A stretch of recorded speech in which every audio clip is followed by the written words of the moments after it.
Good morning friends, তোমরা সকলে আশা করি ভালোই আছো।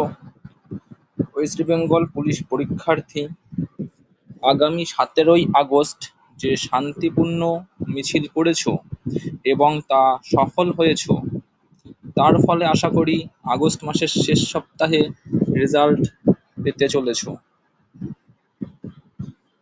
আর একবার বলছি, এর ফলে আগস্ট মাসের শেষ সপ্তাহে তোমরা পুলিশ কনস্টেবলের রেজাল্ট পেতে চলেছো। এই মিছিলে এত জনসংখ্যা বা ক্যান্ডিডেট এসেছে, তার ফলে তোমরা সকলেই সফল হয়েছো। আর কিছুদিন অপেক্ষা মাত্র। আর একটি গুরুত্বপূর্ণ বিষয়, তোমরা সকলে সঠিক আপডেট পেতে আমার এই চ্যানেলটি সাবস্ক্রাইব এবং লাইক করতে ভুলবে না।